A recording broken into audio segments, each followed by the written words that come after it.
And welcome to the Bulloch Sports Report. I'm Josh Aubrey. Plenty to get to in this week's show. The Georgia Southern Eagles getting one step closer to their season opener Saturday against Boise State. The Eagles have some big news this week as they announced who their starting quarterback would be, and it will be J.C. French. David Dallas, another fellow sophomore, will be the number 2 quarterback, and then Indiana transfer Dexter Williams will be the number 3 as of right now.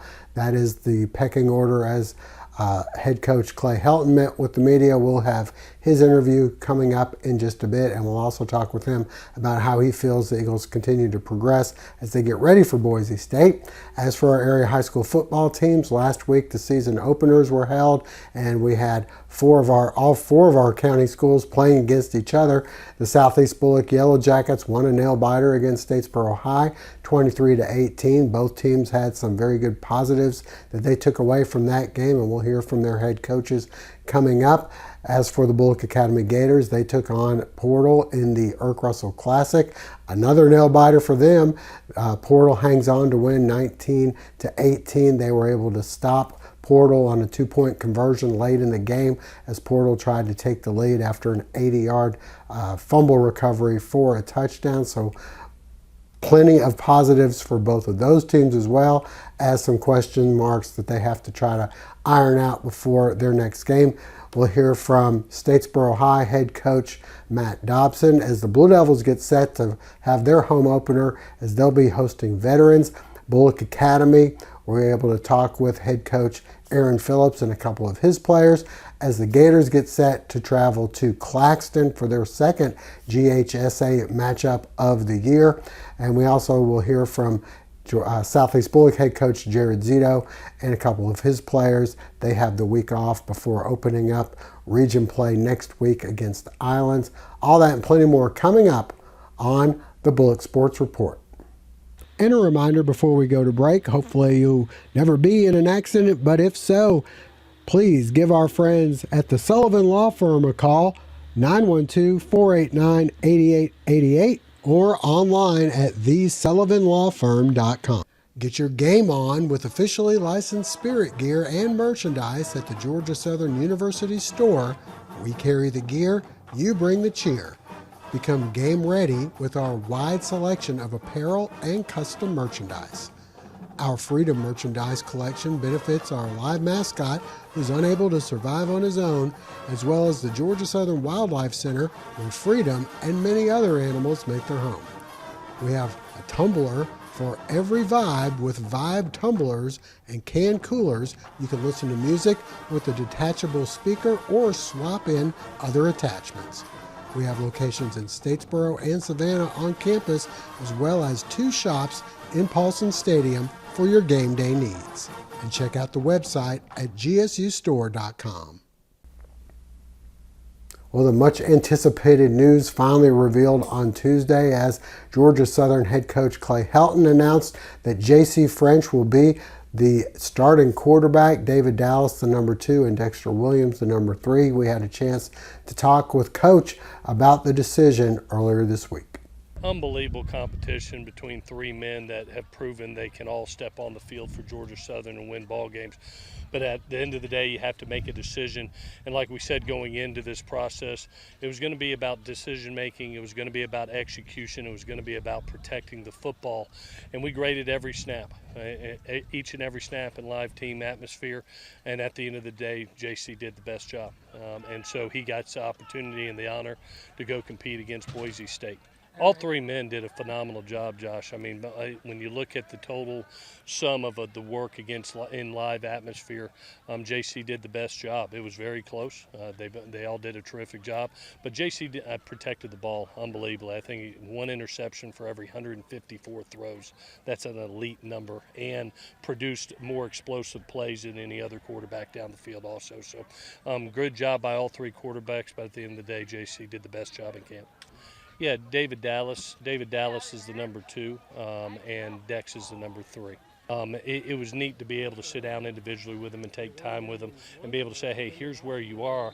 And each one of them was terrific. Coach, I'm going to keep improving. I'm going to keep competing. I'm going to keep leading. I'm going to do what's right for this team. And when given the opportunity, I'm going to make the most of my opportunity. Coach, the quarterback position last year when Davis was struggling, there's a lot of talk about getting JC in the game. You did play him sparingly, and then he got a little extended playing time against App. What do you see now that maybe you didn't see at the time? Well, I see, and I've told him that a more serious player. You know, you're talking about a guy that transferred in, really coming into a different college atmosphere, a big city to a college town, and really being a college student for the first time for him. And, you know, as we got halfway through the season, you can see him say, you know what, I can be a big-time college quarterback, and he took it serious. He became a master of his craft, and he knew that the competition, you know, going into this season was going to be very competitive with two guys that wanted it just as bad as him. And I love the seriousness and the sense of urgency of all three guys to get better. And he took that sense of urgency. Really started about second half of the season last year, and he's progressed it all the way through to now. Well, as for how the Eagles are doing besides the quarterback position on the field, we had a chance to talk with him about that as well. Obviously, great day to be at Paulson again. Our second full scrimmage, to be able to get about 90 plays worth of live football, even with the quarterbacks and treating it like a game. Playing those four quarters balls really, I think, prepares your team for the opening game and propelled our team. You know, I saw a lot of guys have the opportunity to make plays, and we've got a lot of playmakers. That's the first thing that I saw offensively, the ball being distributed around to several different guys and then making plays. Defensively, I thought the first string defense did a really nice job in the first half. We had a lot of our starters out there in the first half of this game, and they flew around. I thought they played assignment sound football, physical football, and fast football. So it was a very good day for the Eagles, and looking forward now to coming back next week and starting our prep for Boise State. And stay with us. Coming up next, we'll hear from Statesboro High head coach Matt Dobson and a couple of his players as the Blue Devils get set to take on Veterans. This is Paul Newman with Statesboro Real Estate. Have you been on the sidelines? Well, now is the time to list your house.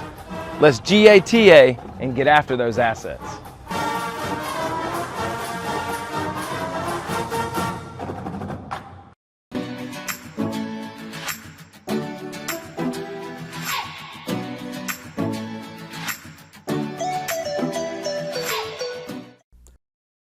Well, the Statesboro Blue Devils with plenty of positives coming out of that loss to Southeast Bulloch. We had a chance to talk with head coach Matt Dobson and a couple of his players about how he feels things went and how they go into this game coming up Friday against Veterans. Yeah, a lot of positives to build off of. You know, we made mistakes, but most of the mistakes were just self-inflicted things. You know, some miscommunications with some snaps. Something that's pretty easily fixable, and then you know, some false starts by some wideouts that's pretty easily fixable, and then you know, a couple ball security things that we can get cleaned up. Feel like pretty easily. It's just got to make a conscious effort to really be good with ball security. But a lot of good things on the film. We sustained some long drives at times, converted some longer third downs, you know, and second longs that we, you know, weren't able to convert this time a year ago. And so, you know, watching the film from this year, there's actually some things that I feel much better about than I did this time a year ago, even after we won the game last year. Just there was a lot of question marks, and this year, you know, feel better about it, honestly. You got Veterans coming up Friday. What do you know about them? What do you expect? Historically, I don't know a lot about Veterans as far as, you know, never played them before anywhere I've coached, and honestly, I've never really seen a lot of them on film until this year. You know, saw some of their films from last year after we scheduled them and agreed to this game. They played Jones County last week, and Veterans played really well offensively. They're pretty good running the football. That's what they want to do is run the football, and they're pretty good at it. And then, you know, defensively, they're pretty solid, pretty junior heavy on defense. and they do just a good job of just trying to keep everything in front of them and not give up big plays. Last week they did have a few mistakes in the kicking game that hurt them.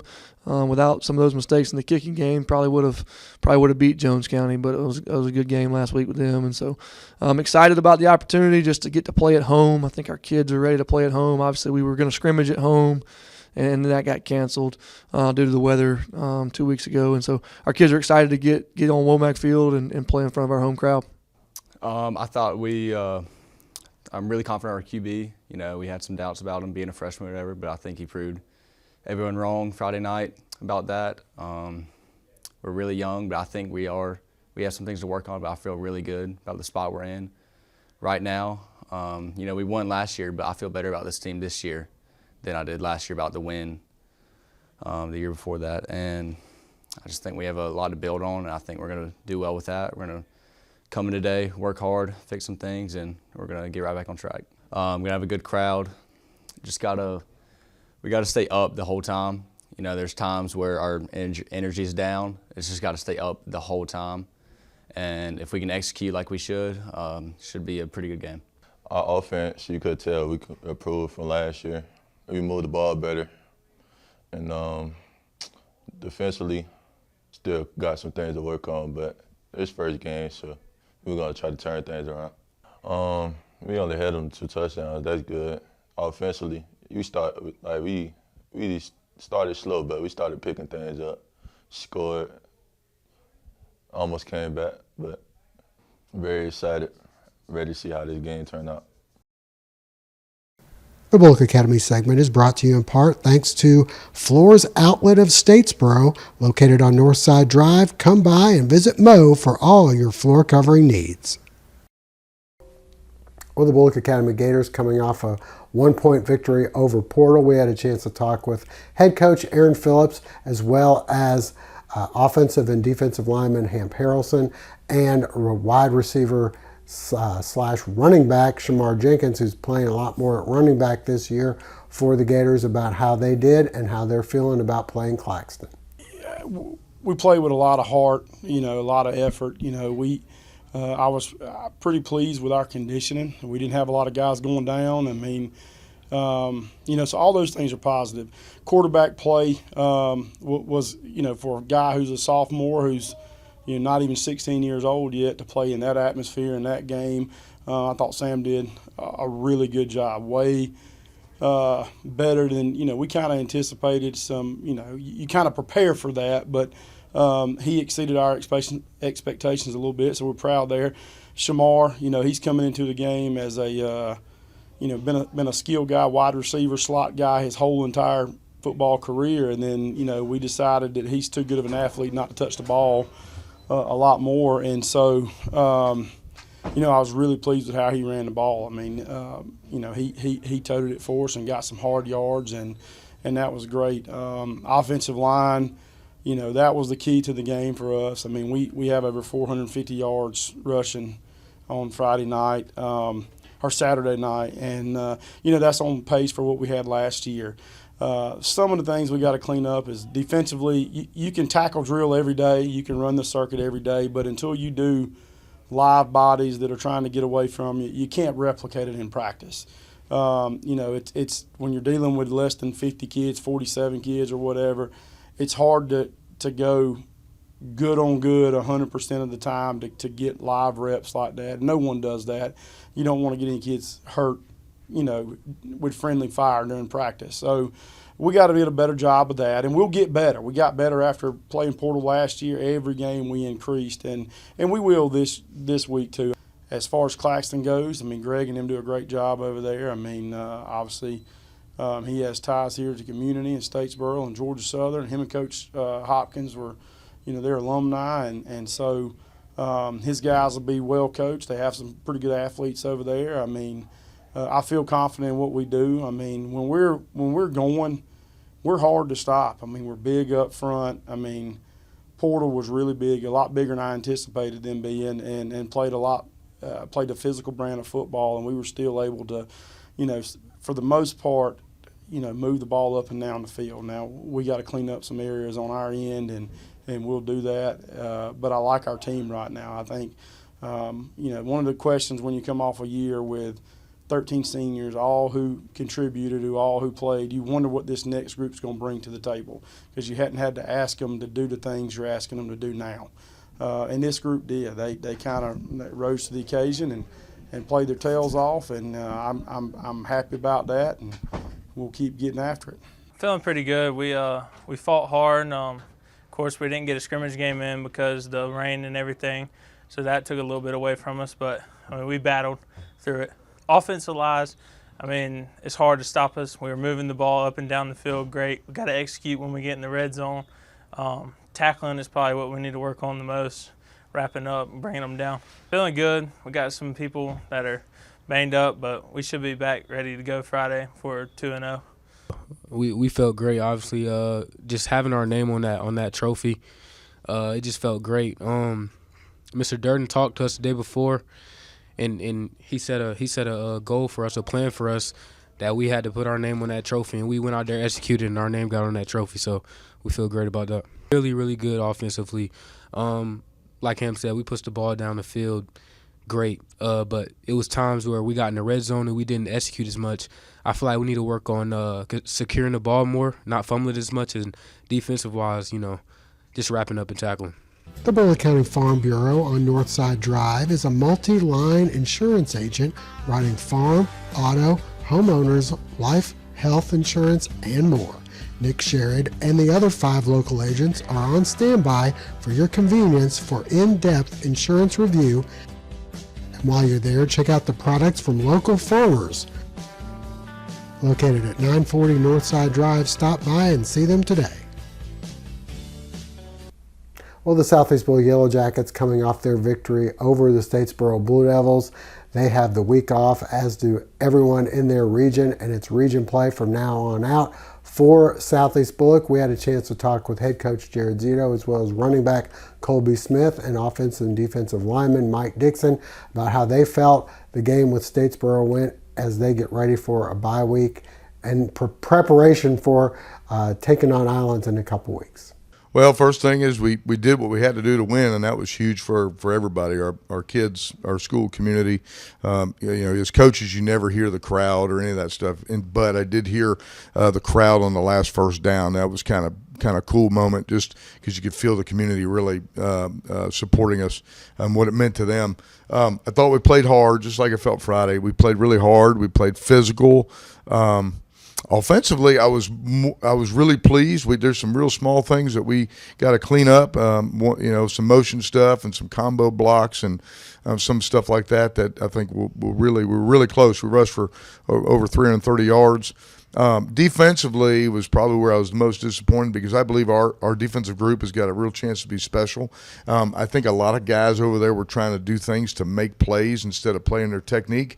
We've corrected all that stuff yesterday on film, and I believe those guys will get that fixed the next time we play against Islands.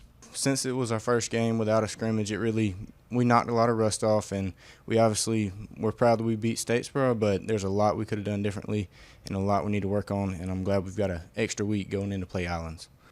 We've been working really hard to figure out what we need to change on defense, personnel, and just overall game plan, but I'm just ready to get out there and see what we have to offer. thought we did good all around the board. It's just we hurt ourselves most of the game, so we just got to fix corrections within our team. But other than that, I think we need to fix some secondary things on defense. But it's all again, just all in our team. It's just self-correction that we got to fix, mistakes we made during the game. Portal with this Friday off as well. Next week they'll be on the road at Twiggs. And as for area softball, plenty of teams getting in action, starting region play. The Portal Panthers with the big victory over Jenkins County.